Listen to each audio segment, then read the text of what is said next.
Got a new article this month. Been doing one every month on Substack, talking beta readers, beta listeners. It's all the way to the left up top. You can check that out. Additionally, the most recent session of this space from 2 weeks ago is also available. If you want to listen back, it's on all your favorite podcast platforms. Also, pre-orders for Anunnaki going until the release, as pre-orders do. June 1st, release date on that. So it'll be, days away. It's already ready.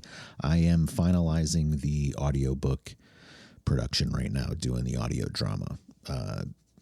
Had to go back to some stuff. I might talk about that a little bit later, just because it's relevant in terms of multimodal creativity working between video and audiobooks. Also, we are wrapping up the month of May's daily facts, one a day. You might like some, you might learn a little. Videos composited from AI clips. The history is real, even if the imagery is partially synthetic. Well, let's say the motion is synthetic. The imagery is also historical, as it turns out. Bloody Sepulchre audiobook came out this month. It's up on all of your favorite audiobook platforms, Apple Books, Spotify, wherever else you might like to listen. Ricky, how is it? What are you doing? How is it going today? Pretty good, Michael. I just hit 86K on Draken 2. And crushing it. Yeah, coming right around the bend. I'm hoping in another week or so I can wrap that up, and then I got a lot of editing I gotta attend to, some outlines. I'm having a blast, living the dream. Yeah, very good. Yeah. Man, 80,000 words. I don't know. Beyond me presently. I've been doing a new little experiment, working from one of my outlines and speaking it into existence, narrating with speech to text, basically the world building elements and some of the transitional components, just to basically, give it a first draft sort of text. Basically, it's a story that'll come out next year, and basically I'm just using this as a way to rip through my my outline and get something to work with. It might require me to do more editing than I typically do, in the sense of like going back and rewriting lines, but I'm willing to do the experiment. I'm willing to give it a shot and see how it goes. I don't know if anybody else has done speech to text or focused on the narrative voice, as it might be called. If anyone is familiar with season 1 of Westworld with Anthony Hopkins, he would occasionally break into the narrative voice when he was speaking to some of the hosts.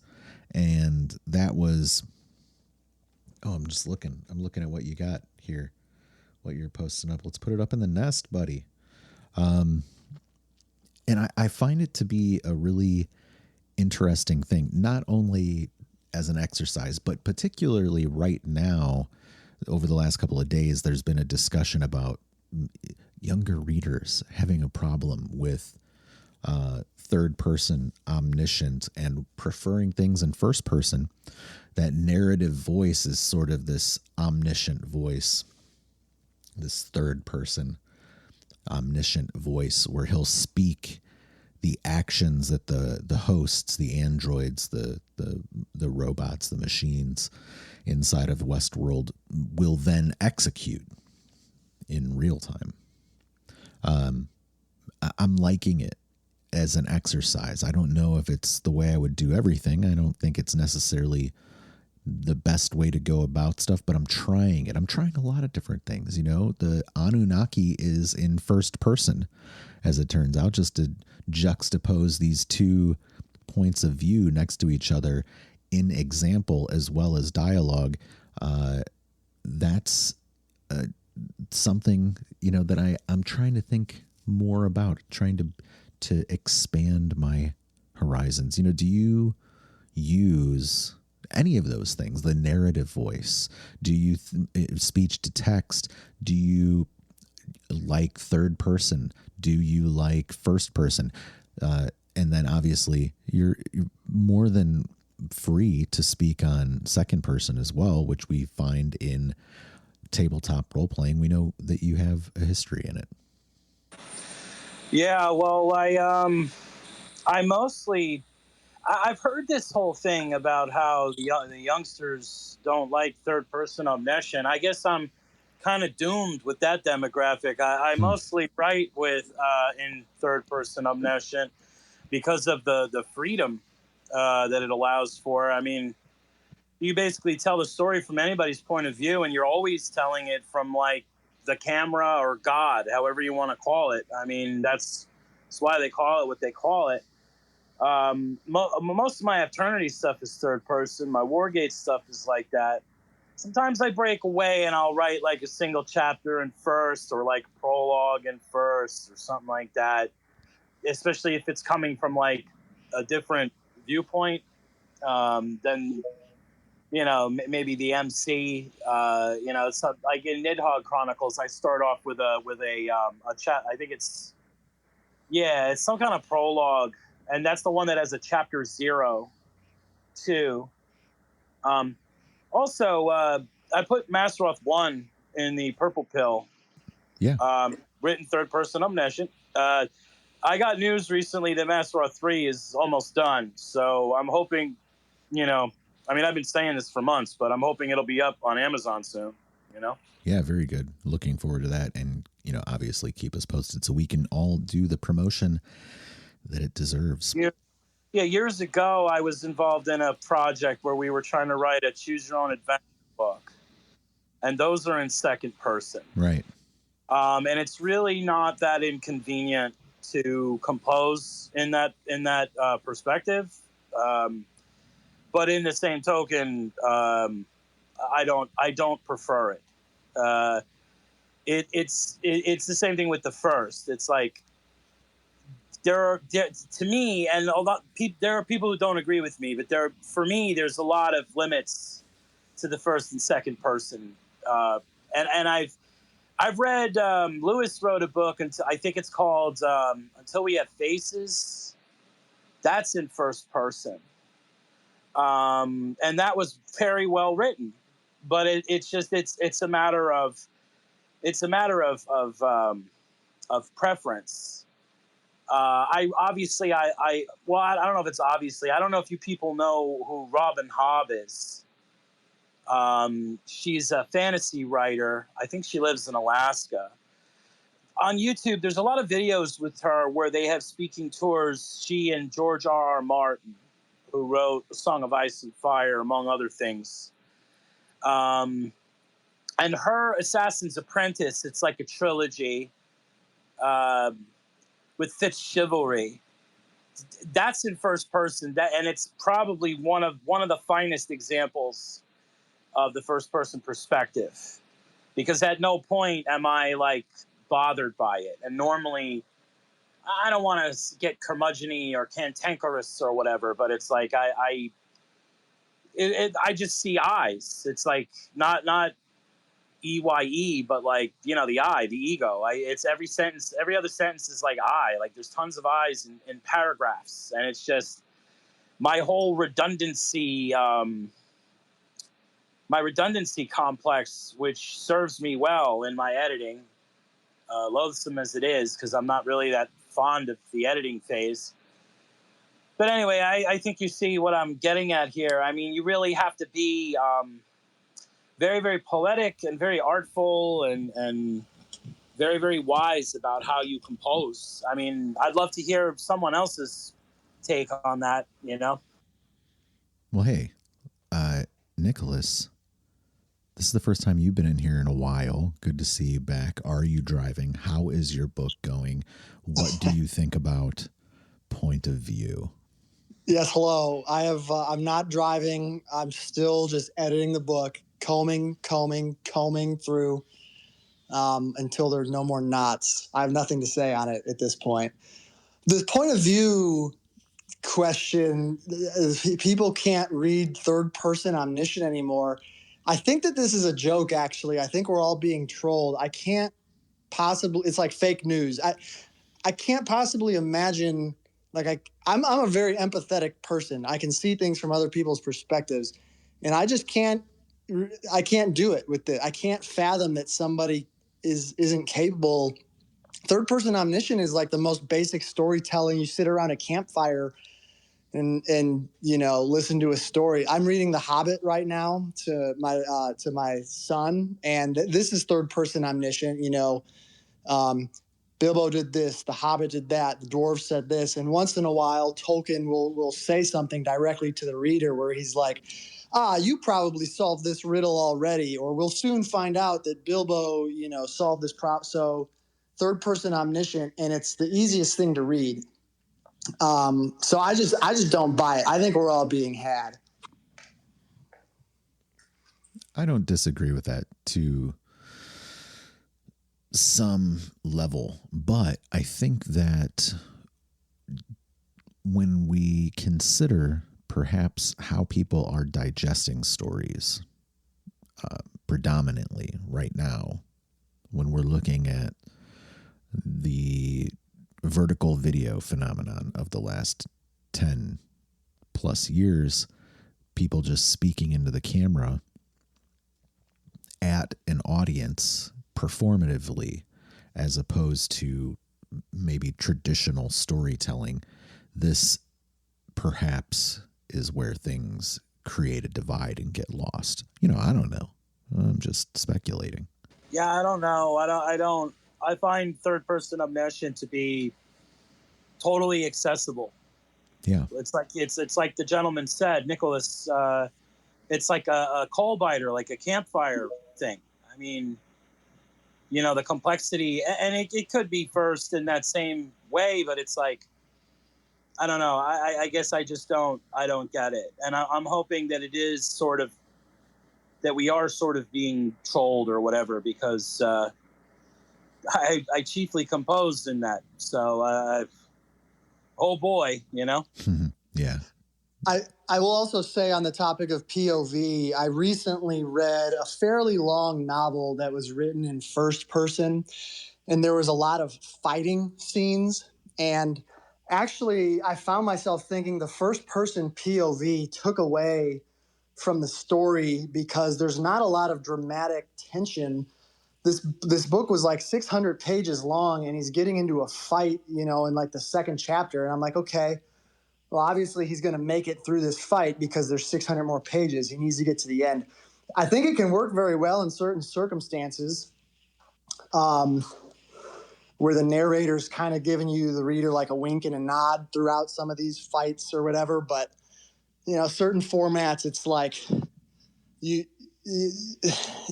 I guess certain types of stories, I think it just doesn't work. I think just stick with third person, like, generally is safe, unless there's a really good reason to steer from that path. Yeah.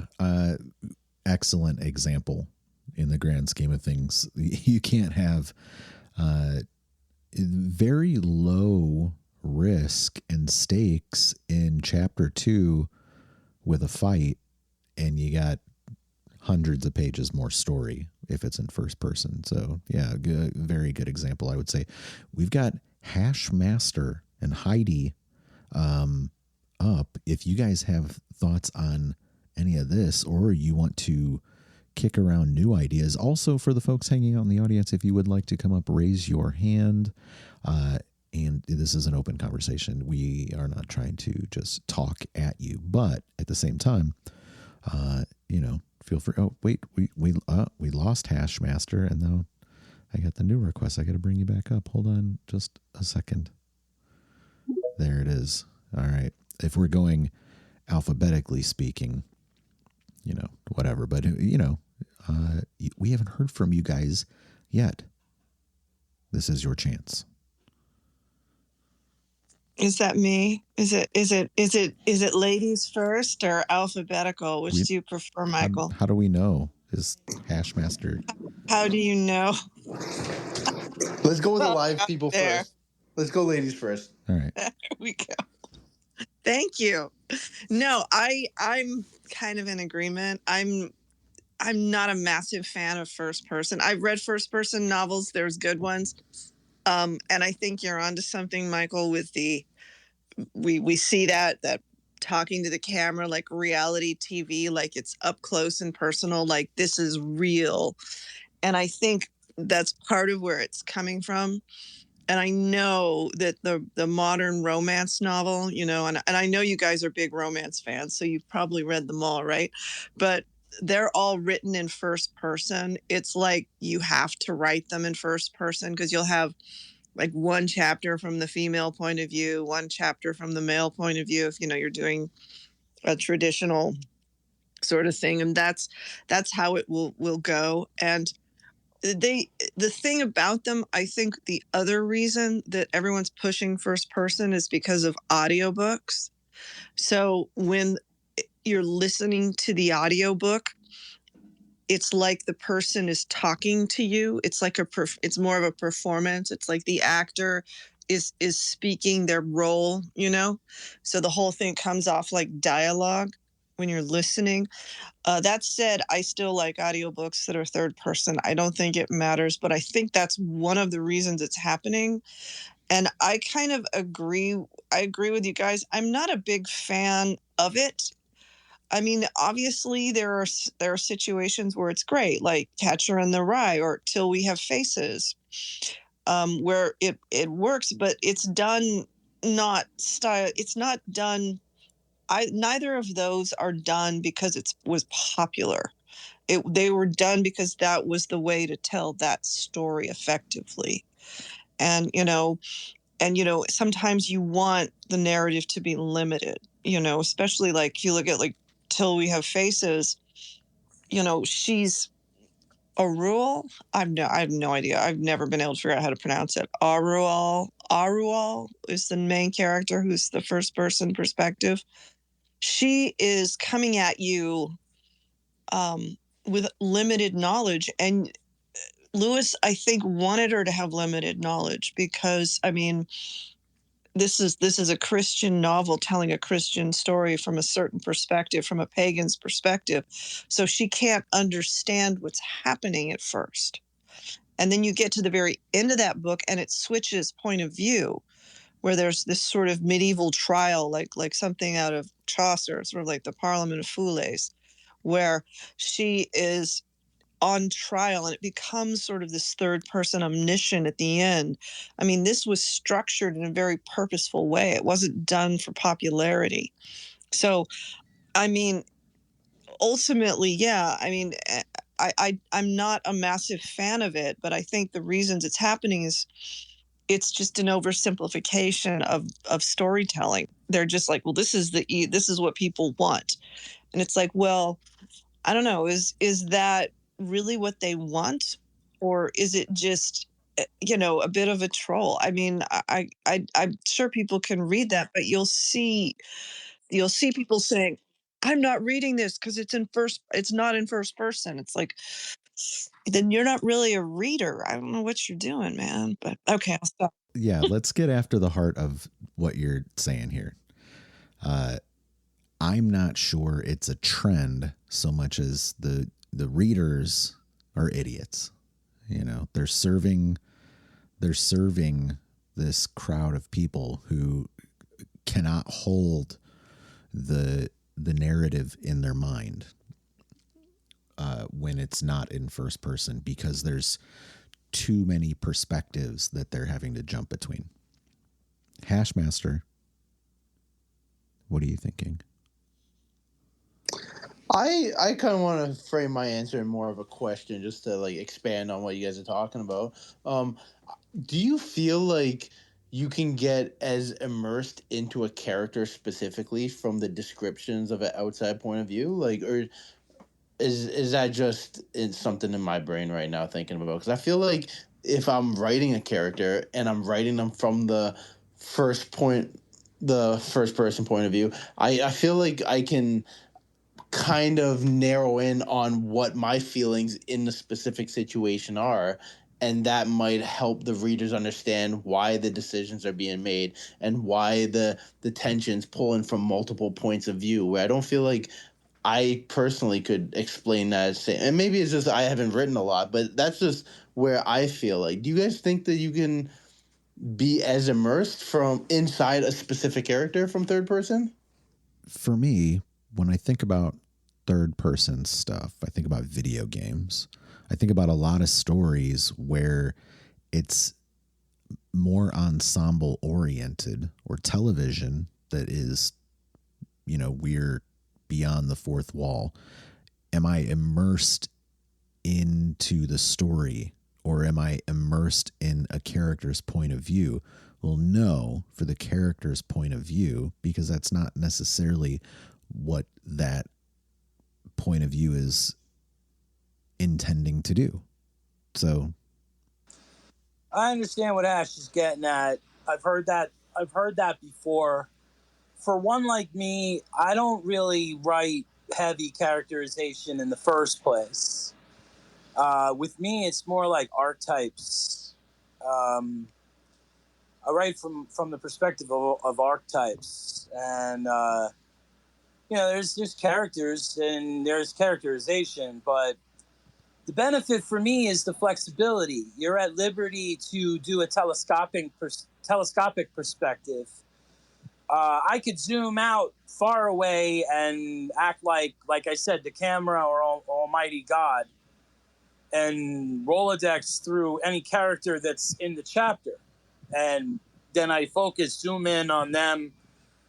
The Cyber Christ said, Lord Draken, well done, and he thought of that time before. And it's the same thing with the MC. It's like I can zoom in introspectively to what the MC is thinking while still in a third person perspective.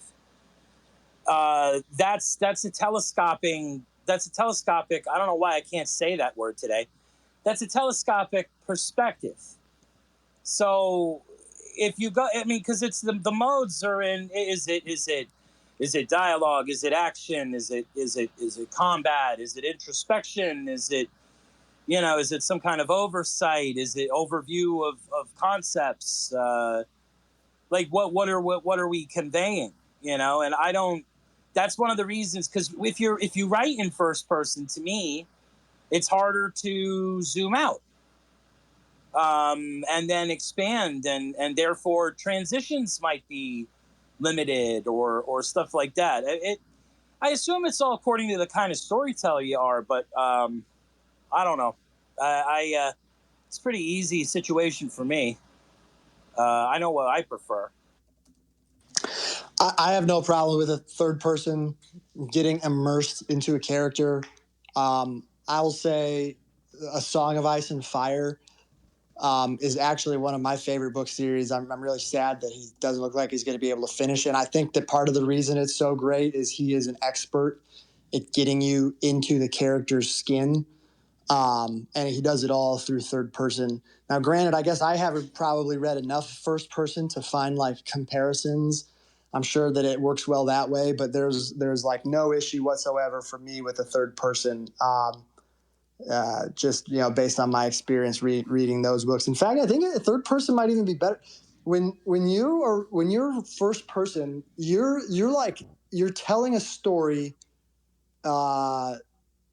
through your own perspective, and to make the voice like believable, you have to kind of like tell it in a certain way that, like, a third person narrator has a little bit more liberty to describe what's actually like the character, like Jane Doe was getting really impatient with what was happening in front of her, and her face started to flush, and she started biting her nails and tapping her toes.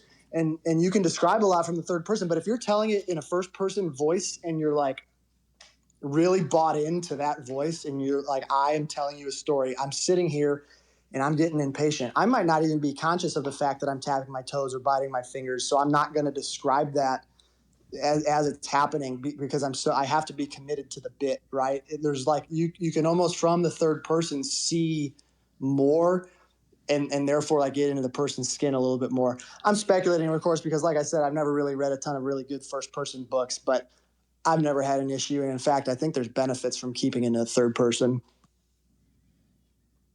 Sure.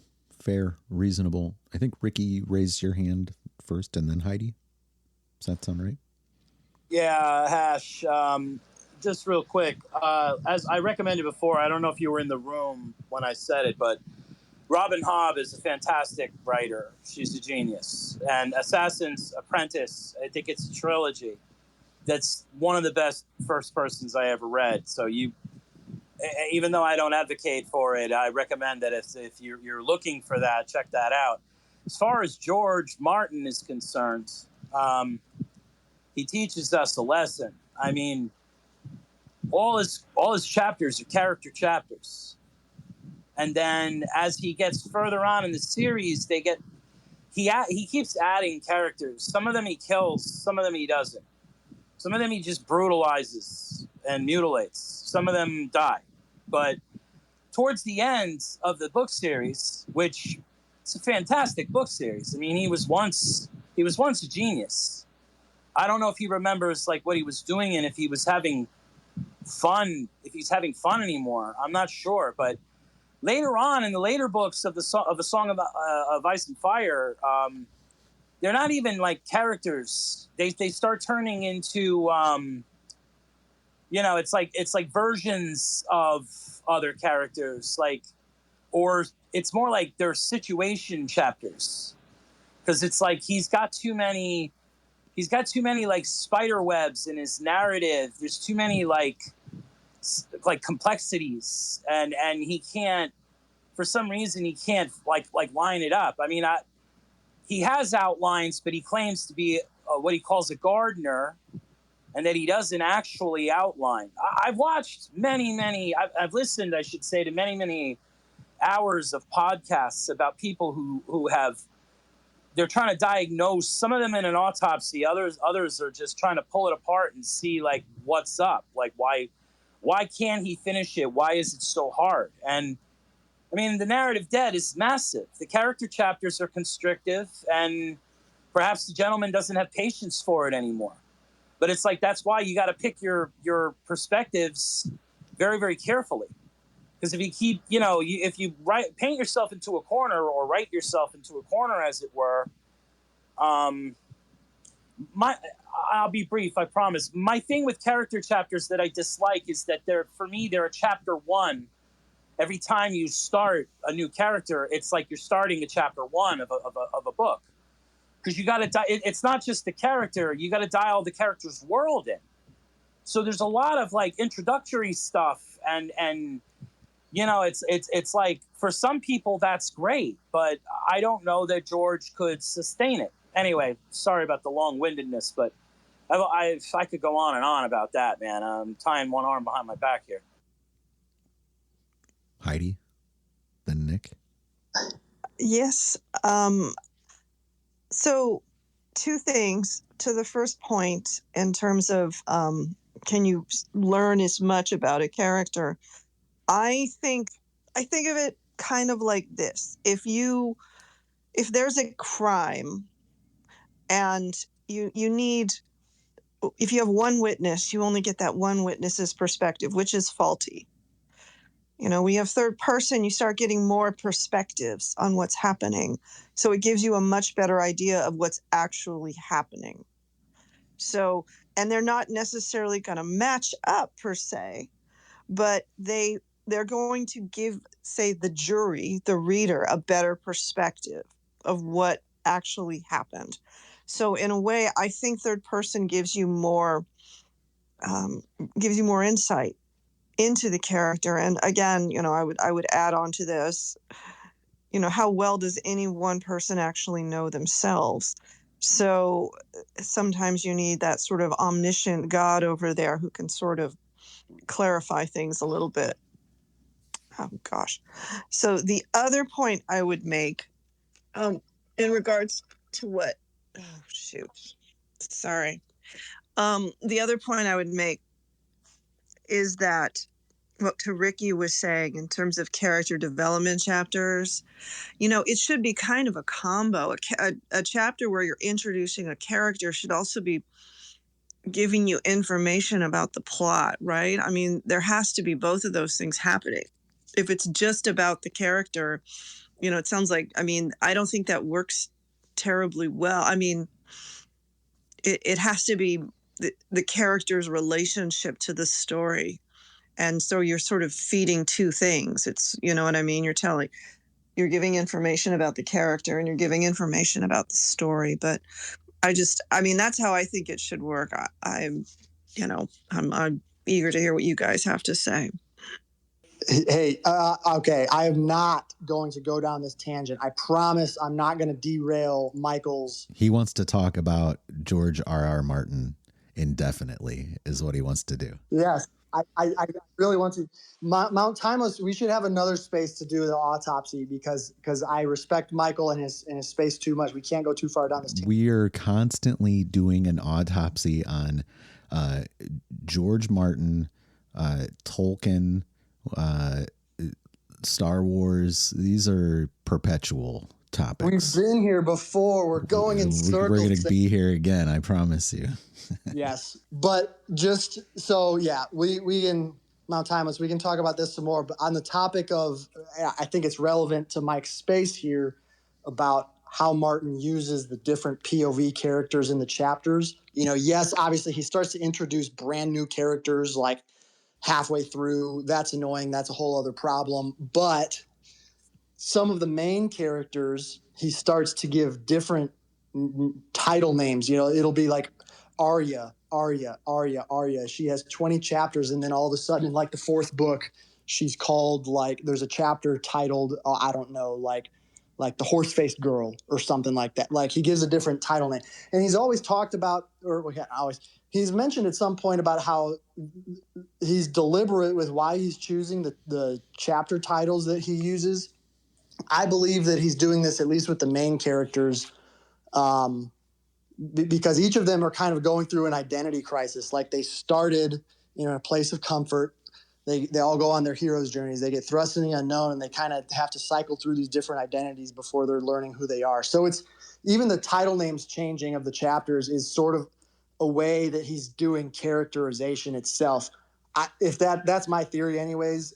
I think there's a method to the madness, and I think it works. I think having each of these chapters per character, again, as we talk about how we're using POVs, for characterization, I love it. It's working for me. I don't care about this brand new character from Dorne that's been introduced, 5,000 pages in. That's another discussion. But the POV chapters work, and even changing the names, I think I see what he's doing. So I'll defend Martin still. I'm the only guy. You're Martin Stop guy out on the timeline. It's an interesting hill to die on, but I respect it. I do respect it, and there is something to be said about the characterization that can occur, because I know what you mean. Like, see, Sansa is eventually when she's traveling with Baelish after the Moon Door thing, and after he seizes the veil, basically. Spoiler alert. But eventually she pretends that she's Elaine, who is supposedly his bastard daughter. And I haven't read that in a minute, so I forget exactly where they are in Westeros. But she's acting. She's learning everything. All the lies of King's Landing are coming back, and she's creating a persona where she has to be this young maiden that doesn't exist. And it is actually flying in the face of her entire disposition. And so it's interesting. And I mean, you could do that without character chapters. You don't need that device in order to accomplish the same thing. It makes it kind of cool.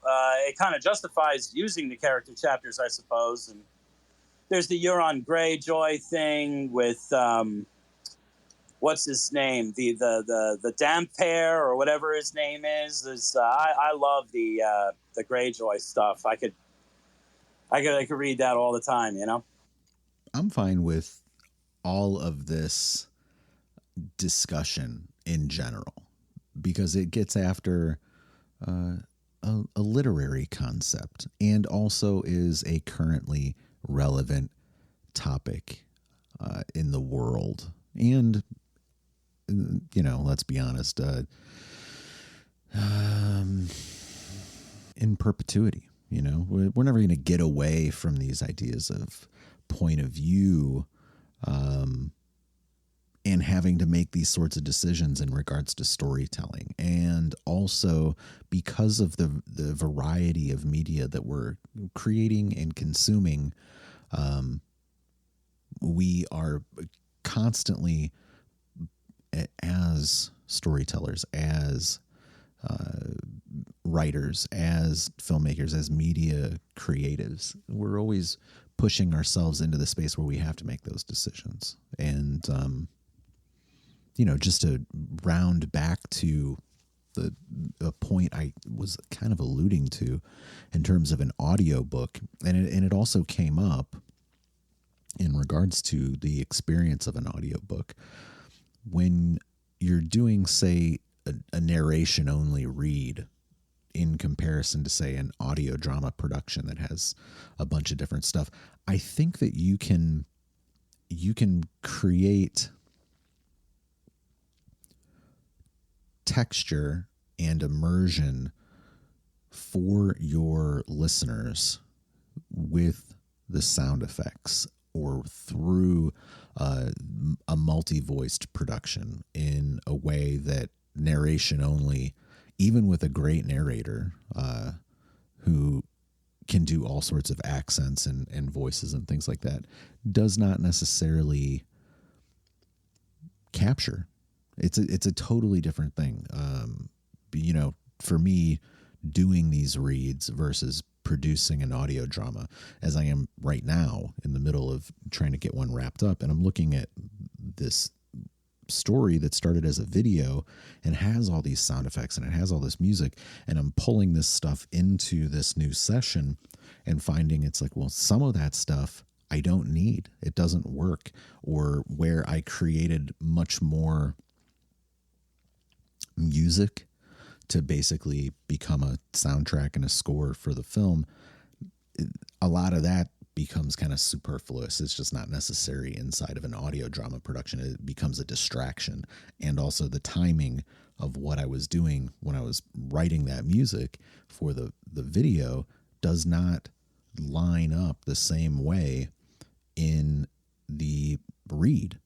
So it's just not viable that way. That doesn't mean that you can't use little bits of it, or there's, sound effects textured into the video that you're ripping out. All of this I'm saying merely as a point of getting after the immersion element for the experience, where it's like, okay, if you just want to hear this story, that's an option. If you want something that's a little bit more, I hate to keep using the word immersive, but that is more encompassing of the video version of the story, that's available too. And I think it's a good challenge for anybody. Obviously, if you're writing novels, this is, God bless you if you go through with it to do an audio drama production, because it is plenty of work. But if you just challenge yourself to say maybe a chapter even, and just try to do that production of a chapter, or if you had a short story and you're converting that over to an audio drama, I do think these are great challenges to apply yourself towards and see what you're up against inside of this adjacent vehicle for storytelling and writing. Just some thoughts that I had as I'm in the middle of it. You're in the middle of it. Yeah. I'm mad at myself because I have been messing around with this audiobook for far too long. So yeah, I will echo it is so much work to put an audiobook together. It's plenty of work. And again, It's more than plenty. and the stuff I'm doing is short, but here, let's, in your defense, this is your first audiobook and you've had a lot of heavy lifting in terms of technology, hardware and software, performance, compatriots, and all the rest. So,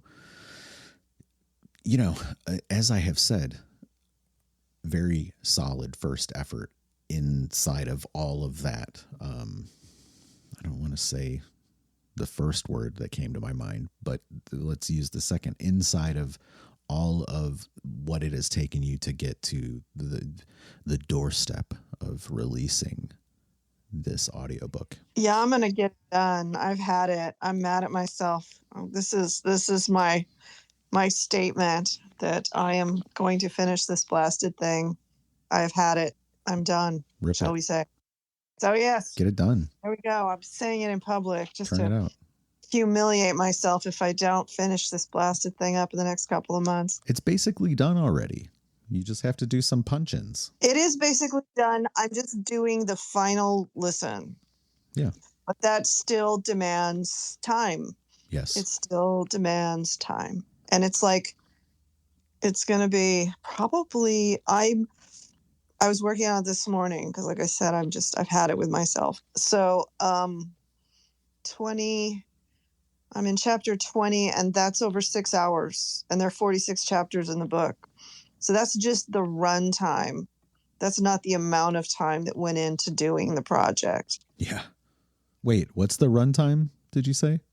For the first 20 chapters, and the total book is 46 chapters. At 20 chapters, we're at 6 hours. Yeah, something to consider. So that's a little under half. So it'll probably be like 13, 14 hours, maybe 12-ish. I'm not somewhere in there. Yeah. With my luck, it'll be a lucky 13, right? So, and my estimation for the recording sessions is that you're basically 4-1. So if you have 6 hours of produced audio, you maybe spent 24 hours to get those 6 hours. And that's not including editing, which is a totally different thing. I have not necessarily even begun to quantify the amount of time to do editing, which is at the very least 1-to-1 because you got to listen through every moment of what you recorded. You generously also pointed out that it's taken me longer because I had to learn how to do everything. That's all right. So that's the onboarding part that, only happens once, but it takes a considerable amount of time. Well, hey, if you're lucky, you'll forget stuff and you can learn it all over again. I am a lucky person. I want to throw that out there right now. I have the best of luck. And let's not even talk about necessarily the way that you learned it might not be the optimal way to perform some of the tasks. So we're not going to go. There's a learning curve, and then there's a learning curve. That's okay. We'll go there eventually. We'll get there. Any thoughts on any of those things for the folks hanging out? If you would like to come up and discuss what you're working on or have thoughts or comments, this is your chance. You just hit that microphone and then you get to come up to stage and share your thoughts here on the program, which is every 2 weeks. Writing, publishing, and authorship. Same time. I did change the time a month ago. I had to change the time, unfortunately. But usually, 90% of the time, this is the time that we do it every 2 weeks. Heidi and I also have been doing the writer's block for like a year now, basically, almost a year. And Ricky has been joining us to co-host as well. So we've got a good program over there, which is on Tuesdays, midday, for those based in the U.S. If you're looking for more thematic discussion, this is very much just a hangout riff session. And ideally, we get after some literary points, some writing craft, ideally some aspects of publishing and authorship should the muse find us. But This is really much more casual.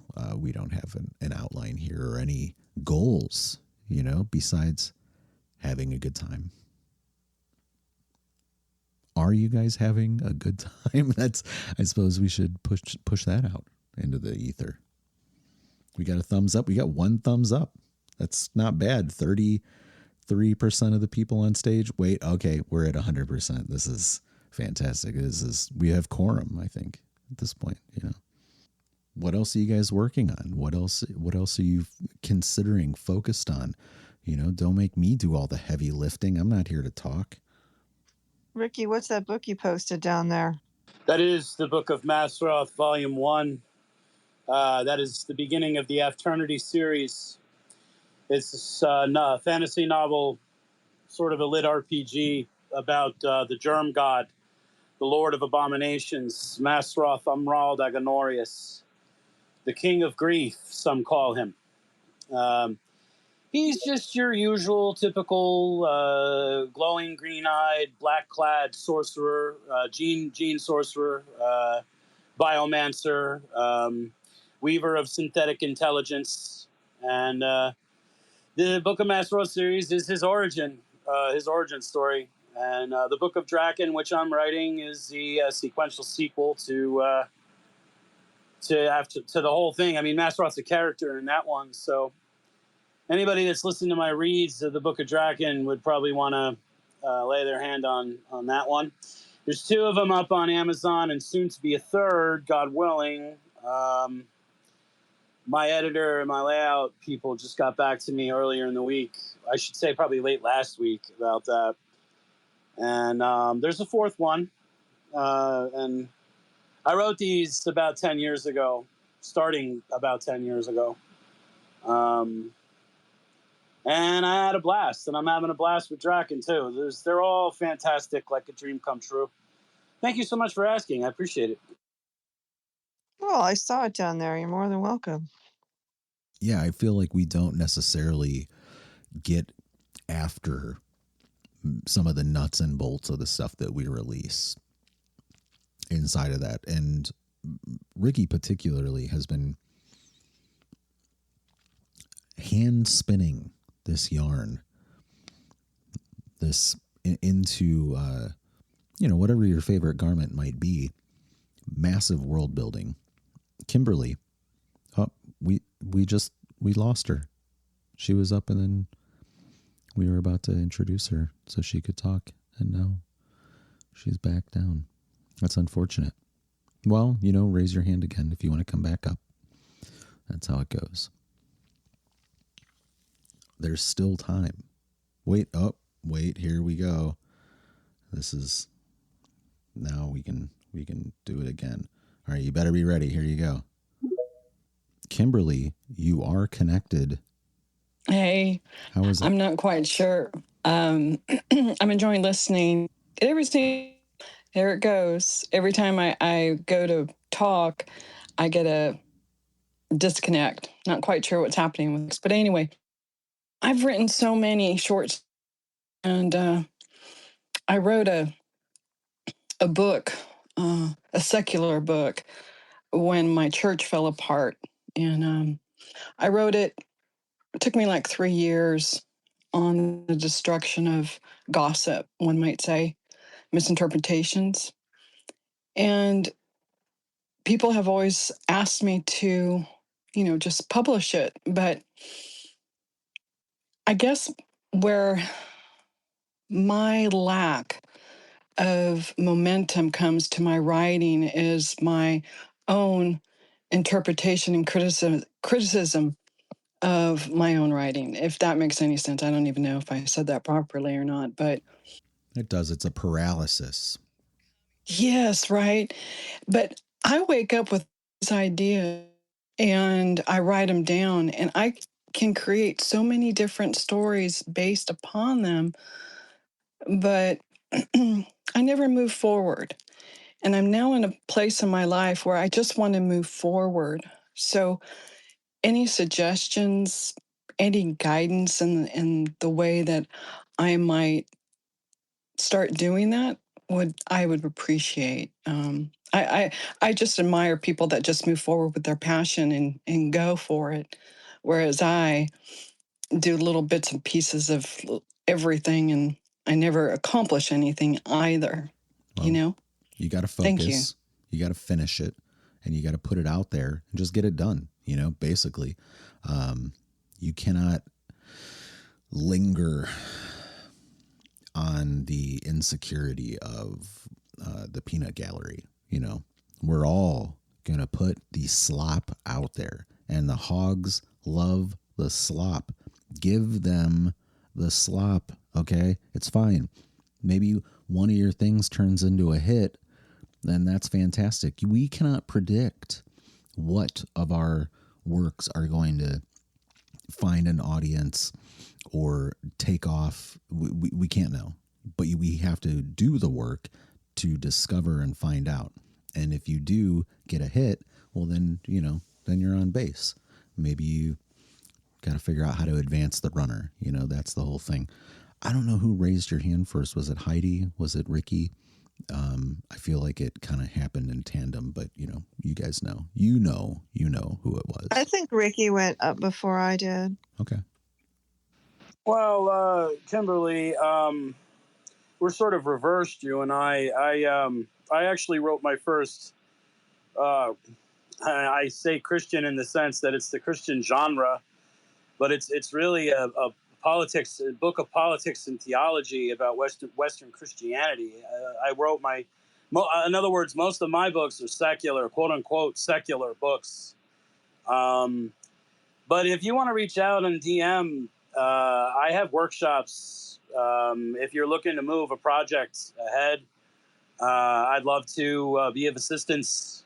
Not to be too forward, but you're literally asking. It almost sounds like there's like a stalled project or a stalled process, like a stalled method. And I have workshops that could hopefully assist you in that matter. My website it's almost there. Everything moves like molasses in winter, but it's not. I have wonderful people who are helping me. It's just life. Life is very busy, but by all means, vet me and reach out, and I'd love to assist you if I can, if you're willing. So also, Ricky hosts spaces as well, where he does this exact thing, and you might find some use in bringing your work to one of those sessions to do some reading and maybe bounce the ideas around with other folks. Just a suggestion. I'm not telling you what to do, but take advantage. Heidi's got her hand up. I will throw this out. I feel you. I was like that for a very long time, where I never really managed to connect. And I finally came to the thinking, came around to the sort of thinking where I was like, I don't care. I'm just going to put out a mediocre, crappy book. It'll still be 100% better than everyone else who hasn't put anything out at all. So, I mean, obviously my goal isn't to write a mediocre book, but I just stopped caring. So, I mean, you just, and Michael said that too. You literally have to stop caring about the peanut gallery. You just have to care. You just have to want to do the work. That has to matter more. It has to matter more. You have to decide that it matters more to you to do this, that regardless of what anyone thinks of it. It's a mindset, I guess. Maybe Ricky, I'm sure Ricky and his can, figure out what it is that gets you there. For me, it was actually when my cousin died rather dramatically, and he had a massive heart attack. He was he's in my age group, right? So, well, he's a little bit older than me, but the point for me was I started realizing, there's only so much time. Time is not going to wait for you to figure this out. So, hopefully, you don't need something jarring like that, but I would just suggest finding how to get into that mindset. I don't know if that helps or not, but that's kind of where you got to go. yeah, those are good points that Heidi made. being that you're a theist, I don't want to make assumptions of denomination, but it seems like you're a Christian. Um, I don't normally talk about this matter because I don't want to bother people who are atheists or agnostic. But my writing is a spiritual practice. Um, I have a dream of being a novelist that was impressed upon me. The story is long, so and I want to maybe write it one day. I sort of have a novel outlined. That it's biographic, but it's not fun to write because it's about me and I don't even care. So I don't know. But the point being is that when I write a chapter, I incorporate a spiritual component where I'm connected to what I call the transcendent force, and you could call it God. You could call it various things, but transcendence and timelessness is what art is made out of. The more of those things, the better the art is. When you go and you're walking through an art gallery and you're looking at all these beautiful paintings or pieces, like if it's a suit of armor or whatever it is, you're looking at timelessness. You're looking at transcendence. You're looking at something that is beyond.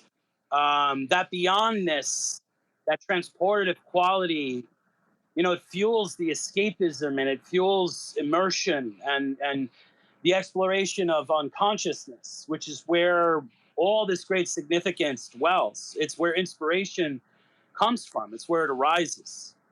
So you have access. If you're a theist and you have that faith, not everyone does. But if you like, every time I write a chapter, I'm grateful to that force. I'm grateful to God, you might say, and I express that. And I don't make it about me. I make it about unconscious and conscious, about temporality and timelessness. You just if I don't know. Like I said, I could probably amplify it more as far as what I mean by that, but I don't want to take over the whole space. Maybe tomorrow I'll try to. I have a show tomorrow at 3 p.m. Eastern time. It's Mount Timeless Podcast writing overview, creative overview. I do with Tom Tiernan. So if you're open at that time, swing on through and remind me of what we're talking about. Maybe I could blow it up a little bit. This is your chance. We are in the home stretch, ladies and gentlemen. Let's offer some final thoughts for Heidi and Nicholas. Let's keep them brief,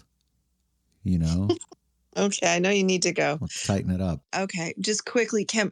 Yeah, I'm a Christian, and my writing is deeply influenced by it. And I'll just throw out that I'm in agree with Ricky. It's like it feels like a calling, fruits of the spirit kind of thing. So I will, and it's that thing about the parable of the talents. If you know that parable, I view it from that perspective as well.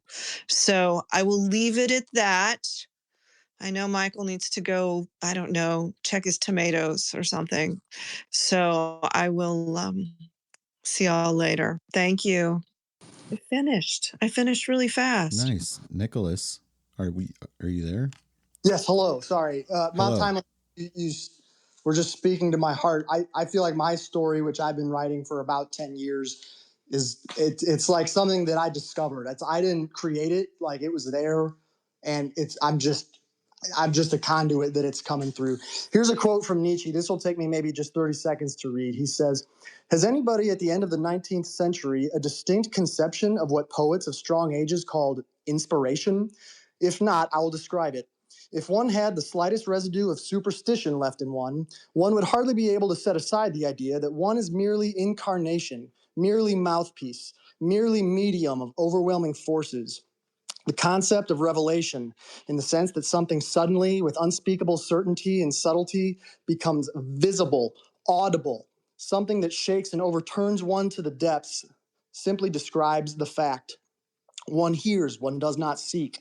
One takes, one does not ask who gives. A thought flashes up like lightning, with necessity, unfalteringly formed. I never had any choice." And I think that hits the nail on the head. Fitting, well read. I want to give you the choice that I never had. This has gone well. And, we'll be back here in 2 weeks. Tuesdays, join Ricky, Heidi, and myself on the writer's block if you would like. We talk thematically. We talk about all kinds of stuff. I can't even tell you what we will be discussing on this coming Tuesday. I'll tell you right now. Oh my gosh, we are back into the writing hero's journey. We're going to be talking tests, allies, and enemies. So that I'm actually looking forward to that. I should have remembered that because I looked at it yesterday just to peer ahead around the corner for a minute. As it turns out, I do appreciate you taking the time today. Huge news in the world of sumo, as it turns out.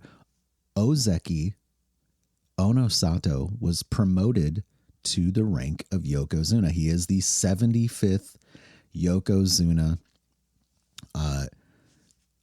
Japanese native. We've had a run of Mongolians, and I think it's appropriate that there is a young man who is just very dominant right now.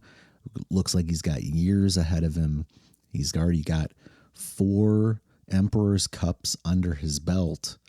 And, we look forward to his performances going forward, potentially a rivalry between Onosato and Hoshoru. This could set up, the next 5 years potentially of just great sumo at the top ranks. Anyhow, that's all for today. I do appreciate you taking the time, and we'll talk again before too long.